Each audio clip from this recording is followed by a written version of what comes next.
Nós vamos trabalhar hoje, não pôr em prática a palavra de Deus. Irmãos, eu vejo, assim, como nós falhamos na hora de falarmos. O quanto nós impedimos de acontecer a coisa. Nós ficamos falando assim, ai Senhor, que o Senhor possa fazer isso. Nós temos que mudar isso, porque Ele pode. Senhor, eu sei que o Senhor pode fazer. Olha a diferença disso. Você não deixa dúvida nenhuma. Por isso é que eu brinco quando as pessoas, você que vai falar em qualquer lugar, vai falar. Se você começar a falar dizendo, eu acho, você já perdeu todo mundo que está te ouvindo. Porque você já está mostrando para eles que você não é uma pessoa segura no que você está falando, no que você está vivendo. Se você começa assim, olha, eu creio que essa dieta vai funcionar em você. Pronto. Você está pontuando o que você crê, o que você vive. Nunca começa nada dizendo, eu penso, eu acho. Não, eu creio, eu sou segura do que eu estou falando. Eu sei o que Cristo fez por mim. Então eu posso dizer, se Ele fez por mim, Ele vai fazer por você. Não é se pode, não, Ele pode. Ele é poderoso para transformar todas as coisas. Ai, Marli, mas tem a vontade de Deus. Eu gostaria que você mostrasse na Bíblia onde está isso. Porque Ele diz que a vontade dEle é boa, perfeita e agradável para mim e para você. Aonde está que Ele disse você? Não. Ele diz, está pronto. Eu vim, preparei um lugar, tenho uma moradia garantida. Agora, ir ou não ir para o céu não é com Ele, é posicionamento, é eu. Eu decido a minha vida. Assim como eu decido como eu como, aonde eu vou, o que eu visto. Eu decido, é pessoal. Jesus morreu para que nós fôssemos livres. Não tem esse negócio mais de jugo. Por isso que nós não podemos orar, Senhor, pesa a mão. Isso é falta de amor. Pede para Ele orar e pesar a mão na tua vida. Se todos nós orássemos o que o Salmo disse, eu não sei se é Salmos, tá? Senhor, põe uma espada na minha boca. Não teria tanta desconversa entre o nosso meio. Não é verdade? Senhor, que eu seja sábia ao falar, que eu seja sábia ao ouvir, que eu seja sábia ao sentir, que eu seja sábia ao aconselhar. Não é eu, não sou mais eu, é uma vida nova. Então daí nós entramos nessa neura aqui, que porque muitas vezes as coisas não acontecem nas nossas vidas. Por quê? A forma de nós falarmos, a Bíblia diz que entrou aqui, veio aqui, a boca fala. É lógico, a mente, Romanos 12:2, a mente transformada, vida nova, pensamento novo, posicionamento novo, o coração está cheio, começa a viver aquilo, e a boca começa o quê? Falar. Por isso que quem tem hábito de falar palavrões, irmãos, em nome de Jesus, a Bíblia diz que é impossível você beber 2 tipos de água. Você tem que colocar isso diante do Senhor e pedir para o Senhor te dar o controle. Quando for bater o joelhinho no chão, esse dedinho aqui é o dedinho do pé, quando você bate, misericórdia. Peça misericórdia. Ou tampa a sua boca se você imagina que você vai falar um palavrão. Nós precisamos. Quem tem o controle sobre as nossas vidas somos nós mesmos. Não é o outro. Não é. Jesus, Ele fez tudo para que eu e você pudéssemos viver uma vida digna. Ele nos deu o livre-arbítrio, eu que escolho, mas toda escolha tem consequência. A Bíblia diz que Deus perdoa os pecados, mas não livra as consequências. Irmãos, não adianta, se você tem o hábito de mentir, de inventar coisa, vai ter consequência na tua vida. Vai ter consequência se você não tem coragem de falar a verdade, quando alguém te pergunta algo. Tipo, por que você não veio no culto? Ai, sabe o que é? Não vim. Infelizmente, eu não estava com vontade de vir. E daí nós vamos orar, para que o Senhor age em você, opere em você o querer. Nós vamos dizer, se cada um não vem, porque não está com... Dizimar. Irmãos, dizimar não é um ato de vontade, vocês vão me perdoar isso. E não é o desejo de coração, cada um dá conforme. Existe um mandamento para isso. Existe um mandamento, a nova aliança tem formas diferentes de falar sobre o dízimo. Mas 10% do que nós ganhamos não nos pertence, irmãos. Não nos pertence, não é nosso. Você não pode fazer conta com aquilo que não é teu. Você não pode. A palavra de Deus lá em Gênesis começa, Deus dizendo para eles levarem o dízimo do quê? Do hortelã, de tudo que eles plantavam, porque era aquilo que eles tinham. Eles não tinham um salário, era aquilo. Hoje nós temos um salário, ou aposentadoria, ou uma oferta a qual nós ganhamos. E nós, 10% não é nosso. Agora, você falar, eu vou parar de dar o dízimo porque eu quero, você vai sofrer consequência disso. E fora isso, você está lesando outras pessoas de serem abençoados. Porque o dízimo na igreja metodista, ele tem rumo certo. Ele não é o salário do pastor. Para de pensar que se o pastor tem um bom salário é por causa do dízimo da igreja. Se ele ganha melhor é por causa do trabalho dele. Quando a gente fala para as pessoas, a gente orienta as pessoas para dizimar, nós não estamos falando para o nosso bem, porque nós temos salário. O pastor da igreja metodista, ele não pode ganhar o que ele quer. Ele tem um teto, ele pode lutar para chegar naquele teto. Há um teto para ele conquistar. Não é dele. O pastor não pode assinar cheque aqui nessa igreja, ele não tem acesso à conta, ele tem acesso ao salário dele. Então nós precisamos saber disso. E isso sai um bum bum bum por aí, pessoas infantis que não conhecem saem falando besteira. Se a outra igreja funciona assim, irmãos, vocês estão na igreja metodista. Vocês são metodistas. Vocês têm que se colocar debaixo do metodismo. Não é o que acontece na igreja do X, que o X fica com o dinheiro, ele faz o que quiser. Então, se você não está dizimando, se você não está jejuando, se você não está lendo a Bíblia, se você não está ofertando, se você não está evangelizando, você tem que colocar isso diante de Deus. Porque há um ide e anunciar a palavra de Deus. Há um ide. Então nós precisamos colocar as coisas em ordem. Para de achar que você tem direito de cobrar a Deus para te abençoar, para você ter saúde, para você ter tudo bem. Para acontecer algumas coisas. E também Deus não tem obrigação, se você é dizimista, ofertante, de você ter uma vida redondinha. Porque se você for a ler a palavra de Deus, João Batista tinha uma vida redondinha. A cabeça dele foi numa bandeja. Quantos você conhece que morreu de cabeça para baixo? Foram honestos? Quantos? O próprio Jesus. Ele teve que morrer uma morte que não era dele, que era minha e tua. Para que eu e você pudéssemos ter o direito de morar no céu. Eu não sei como que você fica quando você ouve essa verdade. Que alguém morreu por você. Para que você pudesse passar a eternidade. Nós somos passageiros neste lugar, irmãos. Irmãos, tem gente gastando dias neste lugar.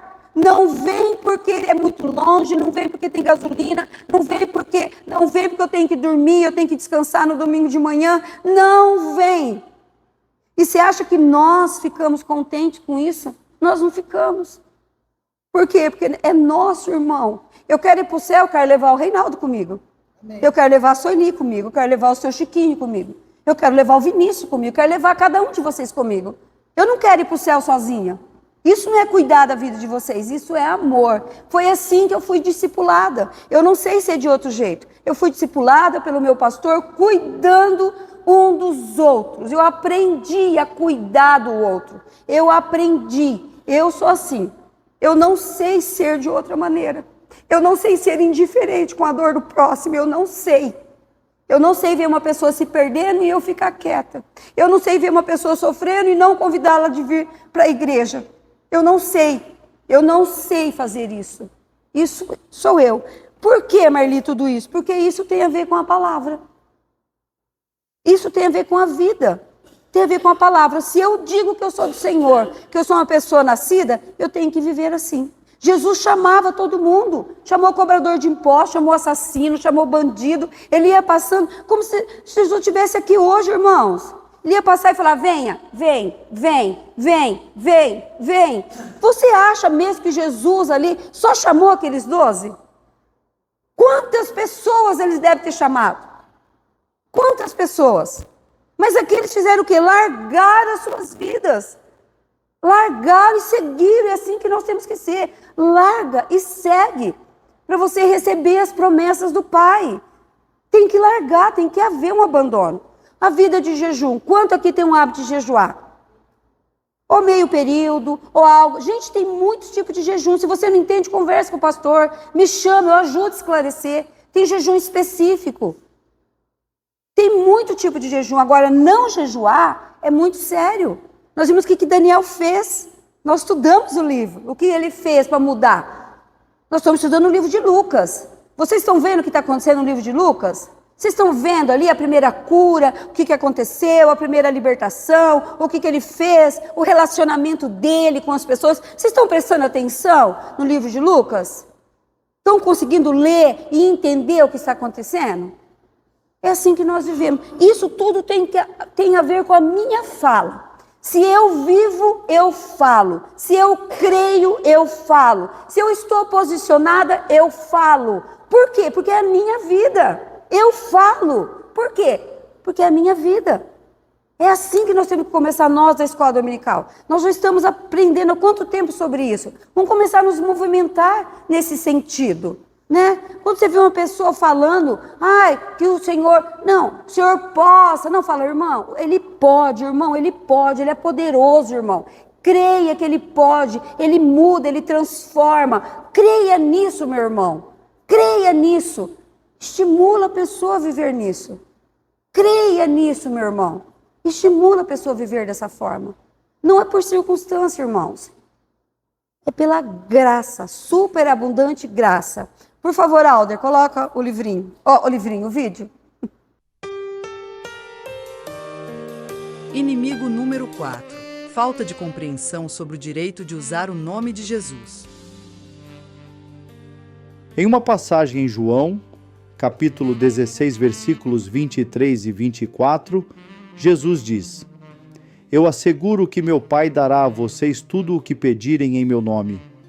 Até agora, vocês não pediram nada em meu nome. Peçam e receberão, para que a alegria de vocês seja completa. O nome de Jesus nos dá autoridade e poder. Em Marcos capítulo 16, versículos 17 e 18, Jesus afirmou que sinais acompanharão aqueles que crerem, como expulsar demônios, falar novas línguas e curar os enfermos. Esse poder não era apenas para a igreja primitiva, mas para todos os crentes. O nome de Jesus nos pertence e podemos usá-lo para derrotar Satanás e viver em vitória. Direito de usar o nome de Jesus na cruz. Não é qualquer um que tem esse direito de usar. Até usam, mas não usufrui do poder que há nesse nome. Mas nós, aqueles que nasceram de novo e nasceram em Jesus, eles têm esse poder. Nós ganhamos esse poder, essa autoridade em qualquer situação, irmãos. Não é só na enfermidade, não é só na tristeza, mas é na alegria. Não é só na escassez, mas é na abundância. Tem gente que quando melhora o financeiro, acha que não tem mais que usar o nome de Jesus, não tem mais que buscar. Aí que nós temos que buscar para não nos perdermos. Por isso que a palavra de Deus diz sobre o rico, que às vezes dificilmente o rico, não quer dizer que o rico é excluído, mas por quê? Porque a força dele está na riqueza dele. Ele crê na força do braço dele. Então, às vezes é mais fácil as pessoas serem fiéis nas dificuldades do que aonde? Na fartura. Tem gente que tem uma vida miserável e fiel. Ela começa a adquirir um pouquinho de coisa, o que ela faz? Ela já não é mais fiel. O Wesley é o fundador da igreja metodista. Se você não conhece a história desse homem, é fantástica. Por que os metodistas não bebem? Porque o povo morria de cirrose, irmãos. Irmãos, quando nós tivemos uma crise do Covid aqui, todos nós usamos máscara, irmãos. Porque você não queria ficar doente, você usou máscara. O Wesley tomou essa decisão de os metodistas não beberem, porque o povo morria de cirrose. Não havia nem caixão para enterrar o povo. Ele tomou a decisão de o metodista não dever, não gastar mais do que ganha, de ser moderado, não se investir na alegria, na tristeza. Por que você está bem no teu trabalho? Porque você se esforça. O que você faz para ir bem? Por que você vai tão bem, Vinícius? Quando você começou, você ia tão bem como você está agora? O que fez você chegar onde você está? Informação, esforço, busca, dedicação. Não foi isso? Assim na vida cristã. Assim na vida cristã. Poder da palavra. Eu quero viver uma nova vida em Cristo, porque a minha mente foi renovada. Então agora a minha fala é diferente. E começando, ele diz assim, não pôr em prática a palavra de Deus. Sabemos que a palavra de Deus é a verdade. Eu quero perguntar isso para vocês. Vocês sabem que a palavra de Deus é a verdade? Ou alguém duvida aqui dessa verdade? A única. Todos vocês têm certeza que a palavra de Deus é a verdade na tua vida? Você tem certeza absoluta disso? Porque se você tem essa certeza, você vai viver essa verdade. Então ele já está falando assim, você sabe para você que a palavra de Deus é verdade? Ela já te ganhou, ela te convenceu, ela já te mostrou que ela é essencial na tua vida? Assim como isso aqui, Esse é o fôlego da vida, Quem faz exercício quando está cansado, o que o treinador fala? Maria Marta, pá, respira. Maria Marta, pá. Ela faz o Muay Thai, eu fiz também. Cada soco, o que ela tem que fazer? Respirar. Isso é vida. Esse fôlego que você e eu estamos respirando não é nosso. Alguém nos deu. E esse fôlego, alguém vai vir buscar. Isso é a morte, irmãos. Chegou a nossa vez, o Senhor vai olhar para mim, vir até mim e falar: Marli, eu vim buscar, minha filha, aquilo que eu te dei um dia. E eu com alegria vou falar: leva, Senhor, leva. Isso é a morte do justo, daquele que morre em Jesus. Por isso que não há desespero no nosso meio, porque nós sabemos disso. Ele veio buscar o que é dele. Por isso que nós cuidamos. Por isso o poder da palavra. E diz assim, ó, se agimos à altura dessa verdade, isso nos torna realidade em nossas vidas. Se você crê, seu Chiquinho, que a palavra de Deus é a verdade, o senhor vai viver totalmente essa verdade. E o senhor vai falar dessa verdade. Não é verdade isso? E ele usa um texto que eu gosto muito. A Bíblia diz assim, ó, lá em Provérbios 3, 5. O livro de Provérbios nós deveríamos ler. Eu acho que esse vai ser o nosso próximo desafio depois. Ler Provérbios. Como nós vamos aprender, irmãos? Eu sei que você já leu muitas vezes esse versículo. Eu sei que tem muita gente que fala, eu já sei de cor. Mas agora eu quero perguntar, você vive esse versículo? Você vive? O que está dizendo lá? Confie no Senhor de todo o seu coração e não se apoie em Pode seu alguém próprio ler, por entendimento. favor. Gente, aqui o meu diz entendimento. O meu diz assim, ó, confia no Senhor de todo o teu coração e não te estribes no teu próprio entendimento. É para confiar. Mas não é para ficar seguro na sua sabedoria, não sei. Minha mãe falava assim, eu achava tão bonitinho. A gente foi, né? Nós ficamos sem pai, fomos crescendo assim. Daí minha mãe dizia às vezes assim para nós: ai, você viu lá o teu irmão? Tá tão sabidinho. Que com 9 anos ele foi começar a lavar parafuso numa oficina e lavava dentro da bacia de gasolina, né? Porque não tinha outra coisa. Então comia todos os pontinhos. Ele tinha 9 anos. E daí, logo depois que ele ficou um tempo, ele mudou de trabalho. Daí a minha mãe falava assim: não, você viu o teu irmão? Tá tão exibidinho, tá tão sabidinho. E a gente traz essas coisas para o nosso coração. Nós temos que confiar no Senhor o tempo todo. Confiar, mas não nos perdermos na nossa sabedoria, no nosso conhecimento, na nossa força adquirida. Não podemos. Esse é o primeiro conselho que ele vai nos dar a aprendermos a lidar com a palavra de Deus. Busque, irmãos. Eu peço para vocês assim, olha, eu não gosto de ficar falando isso, que parece que a gente está fazendo apelo, né? Em nome de Jesus, aproveita o tempo que você tem para ler a palavra de Deus e encher o teu coração, porque a Bíblia diz que vai chegar um tempo, nós não sabemos se vamos estar ou não estar aqui, que a palavra vai ser retirada, mas nós guardamos ela onde? No coração, para não fazer o quê? Para não pecar. Então busquem, leiam a palavra de Deus, levanta mais cedo, dorme mais tarde, pega a sua agenda, dá um jeitinho e viva isso. Viva isso. Sexta-feira eu tive uma experiência tremenda, né? O Sr. João Ambrosio trouxe uma palavra nessa reunião de oração, irmãos. O poder da oração eficaz. Gente, esse homem começou a falar aqui, às vezes ele fala baixo, às vezes, né, a gente não consegue entender muito, a gente vai sentando mais perto. Mas quando ele leu isso, quando ele leu, o Espírito Santo falou assim para mim, sentada, eu mudei de banco, estava no segundo banco, porque a Ângela está vindo e eu sentei ali junto com ela. O Espírito Santo falou assim, escuta isso. Eu falei, o quê? Eficaz. Irmãos, eu já sumi dessa reunião de oração, porque eu já queria que o Espírito Santo me mostrasse o que é que ele estava dizendo com essa palavra eficaz. Ele leu o texto, que foi uma palavra muito boa, leu outros textos, falou de 3 ou 4 regrazinhas, que é um tipo de oração. Irmãos, eu saí daqui, ainda eu fiquei conversando com a Ângela até 11h30, saí daqui, mas meu coração transbordava.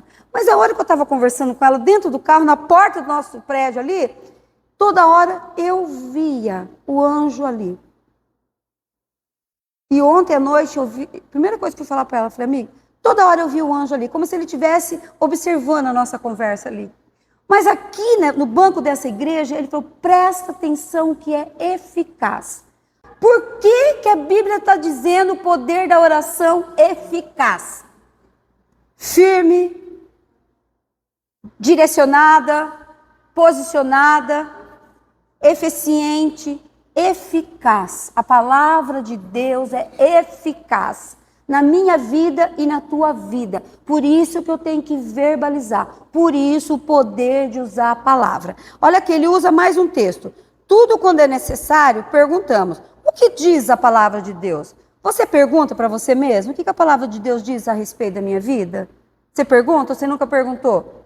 Quando você vai ler a Bíblia, você começa lendo de que forma? Cada um começa de uma forma. Eu começo dizendo, Espírito Santo, fala comigo agora. Eu estou me aquietando, fala comigo. Eu começo lendo a Bíblia assim. Espírito Santo, me dá uma palavra rema agora. Aqui, ó. Sai daqui e vem aqui. Fala comigo. Convence meu coração, Espírito Santo. Ganha minha mente. Porque às vezes você começa a ler a Bíblia e você está com 1000 coisas. Você ora. A palavra de Deus, ela é eficaz. Você orou dessa forma, o Espírito Santo vai vir e vai falar com você. Porque você está usando a palavra de Deus. Ela é eficaz. Ela é poderosa, então eu tenho que aprender a usar essa palavra, a falar dessa palavra, a viver posicionado nessa palavra. Por isso que ele está dizendo, o que diz a palavra de Deus? O que ela diz para você? Essa é a palavra de Deus, ela separa, ela é penetrante, ela entra. É a palavra de Deus. Por isso que quando eu estou encharcada da palavra de Deus, eu começo a falar dela. Por isso, se a pessoa ainda não está falando, é porque ainda não está encharcada. Porque quando ela estiver encharcada, ela entra. O Marcos vai dizer o quê? Não, Marcos não, perdão. É Mateus 8:17. Para que se cumprisse o que fora dito pelo profeta Isaías, que diz: Ele tomou sobre si as nossas enfermidades e levou as nossas doenças. Olha a preocupação para que se cumprisse uma palavra que foi há 525 anos atrás, hoje, agora, para que se cumprisse essa palavra poderosa que Ele deixou para que se cumprisse. Olha o cuidado de falar. Olha o cuidado de falar.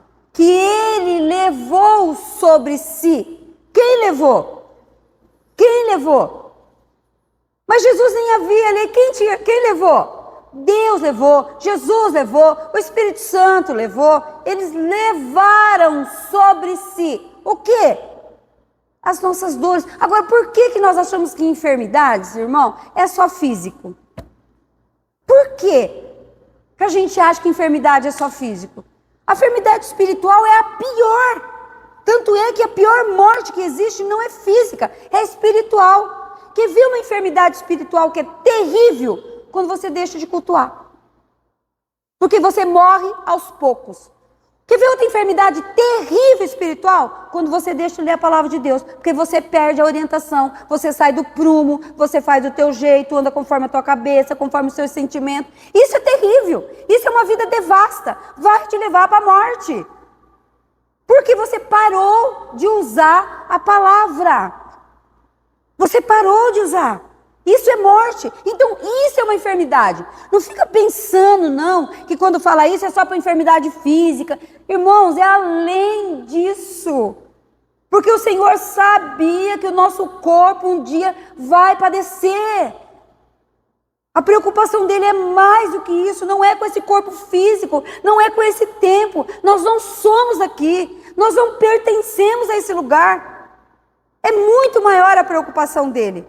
Por isso da importância de nos envolvermos com a palavra de Deus.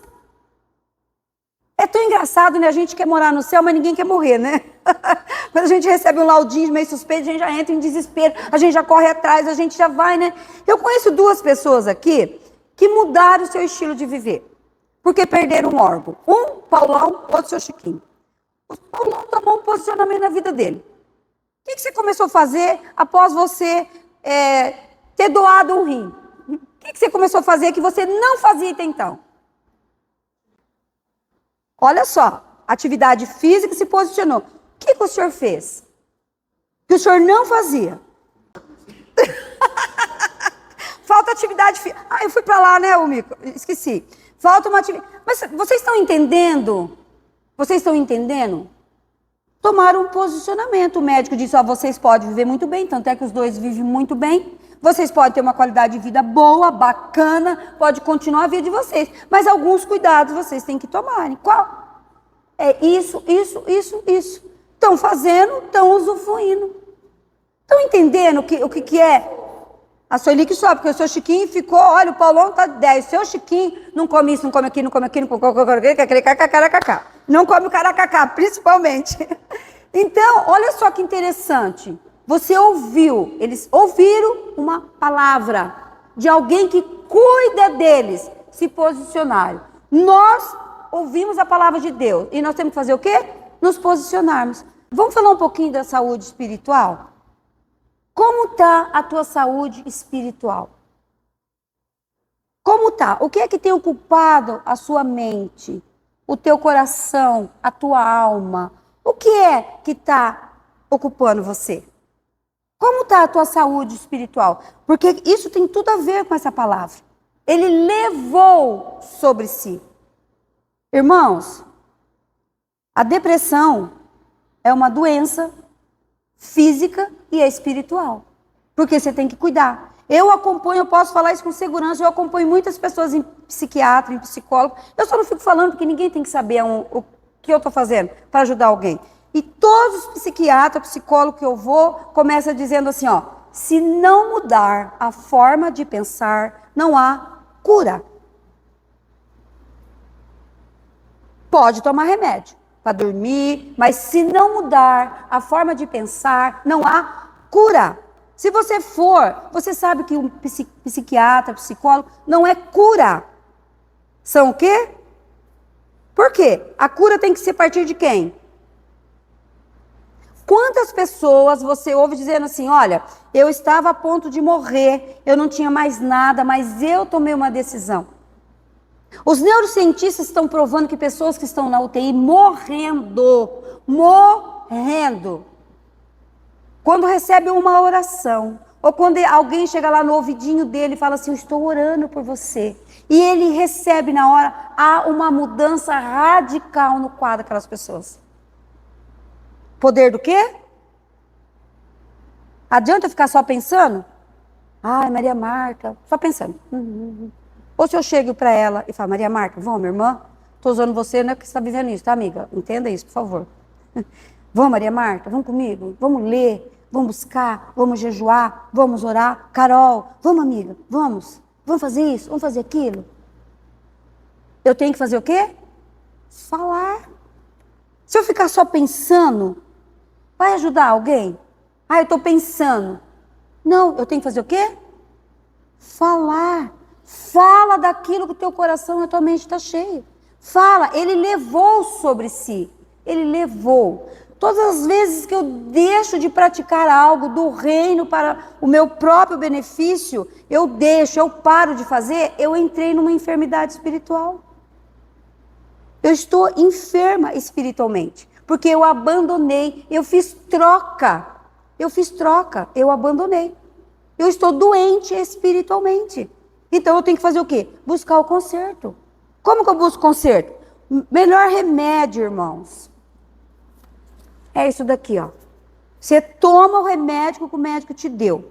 Toma todos os seus remedinhos. Meu marido toma um monte de remedinho, porque ele colocou um stent no coração, tem que tomar. Toma, abençoa, toma. Mas isso aqui tem que ser a essência nossa. Isso aqui. Doença, enfermidade espiritual. Não se preocupa tanto com a sua enfermidade física. Agora não fica tomando posse, irmãos. Não, o médico diz que eu tenho isso. E eu tenho. Eu acompanho uma pessoa que, olha, gente do céu, ela fala assim, não, essa diabetes minha,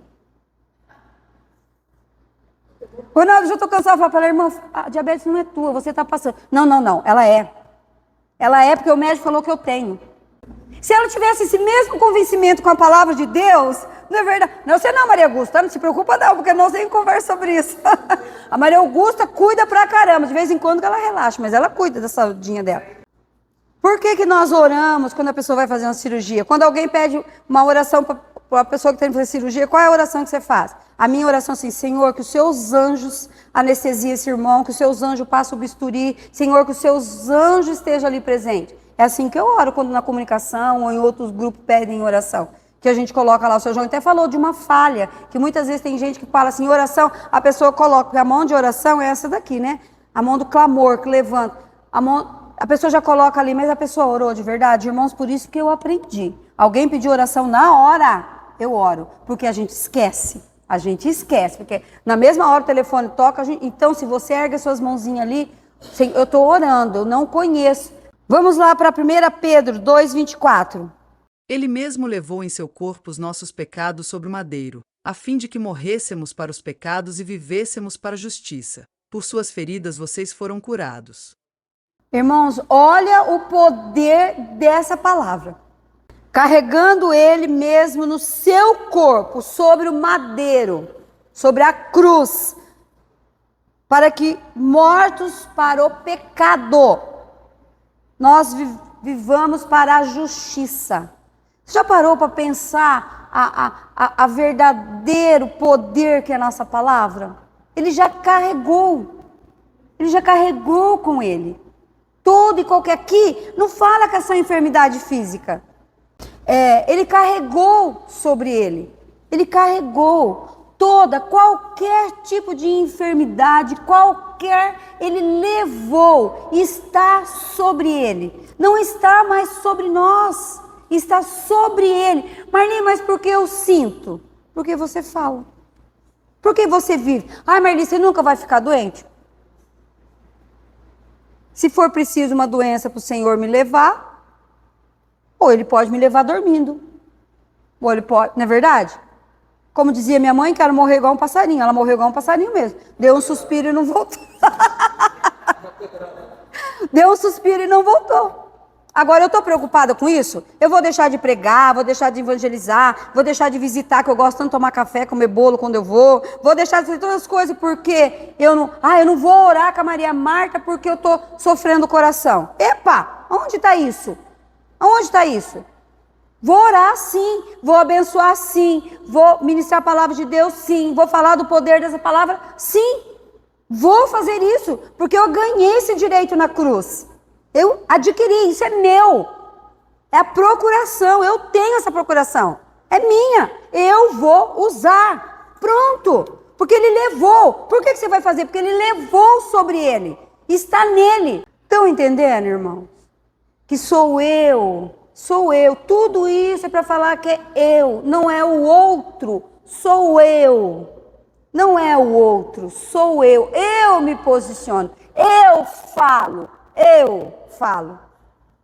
Irmãos, olha, quantas pessoas nós oramos, as pessoas ainda continuam enfermas, mas a cabeça, salva essa pessoa, a cabeça começa a mudar, a transformação na mente. A transformação. Por isso que Romanos 12:2, eu vou falar isso aqui até todos vocês saberem de cor. Renovação da mente. Renova a sua mente. O jeito de pensar, renova a sua mente. Renova com a palavra de Deus. Renova a sua mente. Tem mais um aqui. Eu gostaria que nós lêssemos Romanos 10:10. Pois com o coração se crê para a justiça, e com a boca se confessa para a salvação. O que é para fazer, irmãos? Declarar, falar, para quê? Para quê? Para salvação. O que é para fazer? Falar. Primeiro eu creio. Se eu creio, eu falo. Para quê? Para a salvação. Não é só ficar meditando. Não. Falar para a salvação. Primeiro para a minha, depois para quem? Para o próximo. Se a igreja não fala, o povo não é salvo. Por que tem o evangelismo de sábado, de descer, de falar com as crianças, que é o meio, leva um pirulito, leva uma pipoca e traz e vem? Eles estão ouvindo a palavra. Qual palavra? A palavra que salva. Não é qualquer palavra. Aqui não é autoajuda. Eu estou lendo um livro de autoajuda, né? Minha amiga ligou e falou, amiga, o que você acha de ler livro autoajuda? Eu falei, perda total. Ela, ai, pelo amor de Deus, você não me dá uma chance. Eu falei, minha filha, você vai perder seu tempo lendo um livro de autoajuda, vai ler a Bíblia. Lê a Bíblia, para de ler livro de autoajuda. Quer ler um romance? Lê a Bíblia. Lê a Bíblia, a Bíblia é um romance. É uma história de um homem que ama, é um romance. Um pai que ama, é um romance. Lê a palavra de Deus. Nós vamos fechar hoje o poder da palavra, e depois o último, que vai ser o 6, nós vamos trabalhar umas coisas bem bacanas aqui. Nós vamos ter que mudar a nossa forma de falar, irmãos. Nós vamos ter que mudar a nossa forma de falar para nós vermos a realidade do mundo espiritual a vir a existir. Que se continuar com a mesma fala, com o mesmo costume, com o mesmo hábito, não vai haver uma transformação. Daí não é culpa da professora, não é culpa do líder, não é culpa do presidente, não é culpa. É a sua culpa, reconheça a sua culpa. Eu tenho que me interessar mais pela palavra de Deus. Eu tenho que começar a falar da palavra de Deus. Eu tenho que começar a viver a palavra de Deus. Eu tenho que ser íntima da palavra de Deus. Agora nós precisamos mudar a nossa cabecinha, o jeitinho de pensar, o jeitinho de falar, o jeitinho de cultuar, nós precisamos passar por isso, para receber tudo aquilo que já está pronto. Está pronto, é só receber, já é teu, já é meu, é só tomar posse, é meu, eu tomo posse disso. Essa vida em abundância é minha, essa vida no altar é minha, esse relacionamento E Deus, Ele é tão amoroso, para encerrar, Ele é tão poderoso, Ele é tão onisciente. Eu gosto de pensar que Ele é onisciente, Ele vai. Essa semana eu passei um dia de melancolia. Eu sou muito intensa. Quando eu estou triste, eu não tenho vergonha de abrir a boca e chorar. Eu choro até descabelar. E eu choro alto, para todo mundo escutar, para mostrar que eu estou sofrendo. E eu passei esse dia. Eu chorei tanto, falei com a Lu, falei, Lu, hoje eu estou num dia tão assim que eu quero chorar. Eu tinha um atendimento a tarde toda, falei, eu queria ter ficado em casa para chorar. E fui. Não falei para ninguém, só falei pro meu marido. O Renan, quando eu falo que eu estou com vontade de chorar ou triste, ele entra em desespero. Porque eu sou muito intensa, muito alegre, ele não me vê assim. Toda hora ele fica assim, Preto, tá bem? Ele não me chama de querida, mas quando ele está preocupado, ele manda um zap assim, oi querida, você está bem? Daí eu sei que ele está preocupado. Daí toda hora, está bem, filha? Como você está? Estou bem, amor. Ô filha, você melhorou? Está bem? Tô. Não falei.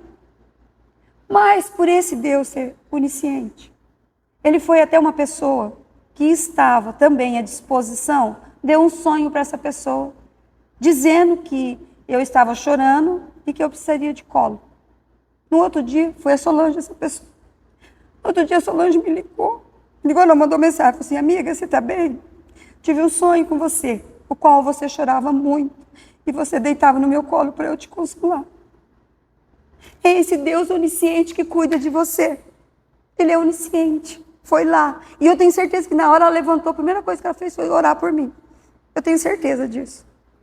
Então, o cuidado dele é tão grande que ele vai, ele levanta a pessoa. Eu tinha contado somente para a Lu e para o meu marido, para mais ninguém. Eu tinha dito que eu estava no dia da melancolia. Contei essa experiência para o meu marido, falei, amor, não contei para ninguém. Solange teve um sonho, ele encheu o olho de lágrimas e falou assim, esse Deus, Ele cuida dos detalhes. Amém? Vamos fechar nossos olhos? Deus, eu quero te louvar por esse dia, pela tua presença, pelo teu cuidado. Muito obrigada por ser um Deus que nos socorre. Muito obrigada por ser onisciente, onipotente, onipresente, por estar o tempo todo olhando para nós. Eu quero te agradecer por este olhar de carinho, de amor. Muito obrigada, Senhor, porque eu me sinto extremamente amada pelo Senhor, cuidada, protegida, Senhor. E eu sei que cada irmã que está aqui nessa manhã se sente assim também. Sente o teu cuidado, o teu carinho, a tua proteção, Senhor. Senhor, continua falando conosco, Senhor. Continua nos ensinando. Espírito Santo, continua abrindo a nossa mente, o nosso entendimento, o nosso coração, a nossa compreensão das coisas, Senhor. Em em nome de Jesus. Nós queremos viver o sobrenatural do Senhor, nós queremos usufruir de tudo aquilo que já está pronto para nós. Senhor, nós não aceitamos viver de migalhas, nós não aceitamos uma vida, Senhor, de miséria, nós não aceitamos, porque isso não nos pertence, Senhor. O que nos pertence é um lugar em abundância, em todos os sentidos, Senhor. Senhor, continua com a tua igreja, Senhor. Senhor, continua despertando a tua igreja para um avivamento, para um encontro com o Senhor. Nós sabemos, Senhor, que está muito próximo. Senhor, está buscando a tua noiva, Senhor, está preparando, colocando óleo na lamparina, Senhor. Senhor, em nome de Jesus, que aqueles que estão dormindo um sono profundo, Senhor, do descaso, do tanto faz, Senhor, desperta, porque só o Senhor pode despertar, Senhor, mas usa as nossas vidas com graça, com sabedoria, com palavras sábias, Senhor. Usa as nossas vidas no evangelizar, no testemunhar, no fazermos louvor, dízimo, oferta, na diaconia, forma de abraçar, de receber. Senhor, usa as nossas vidas, Senhor. Usa as nossas vidas, Senhor. Eu te agradeço por essa semana que está começando. Eu te agradeço por tudo que está pronto nessa semana. Senhor, muito obrigada, Senhor. Senhor, muito obrigada, Pai, pelo privilégio, Senhor, de sermos chamados filhos e filhas do Deus Altíssimo. Engrandecido seja o teu nome, Senhor. Toda glória, toda honra, todo louvor, todo poder seja dado a ti, porque o Senhor é digno de receber, Senhor. Nós te adoramos, nós te amamos, Senhor. Queremos vir à noite cultuar com alegria, Senhor, porque o Senhor é a nossa alegria, Senhor. Desperta a tua igreja para o louvor, para o culto, Senhor, para o momento da comunhão com os irmãos, que haja sempre um tempo de um abraço, de um carinho, de emprestar o ouvido, Senhor. Quantas pessoas estão precisando, Senhor, de um ombro que ouça, sem julgar, sem condenar, sem criticar, mas um ombro que ouça, Senhor. Em nome de Jesus, prepara-nos para isso, Senhor. Nos dê um ouvido gigante para ouvir, Senhor, mas uns braços enormes para abraçar, Senhor. Em nome de Jesus, eu te agradeço por cada um que está aqui nessa manhã. Muito obrigada. Em nome de Jesus, amém. Amém. Um bom domingo para todos.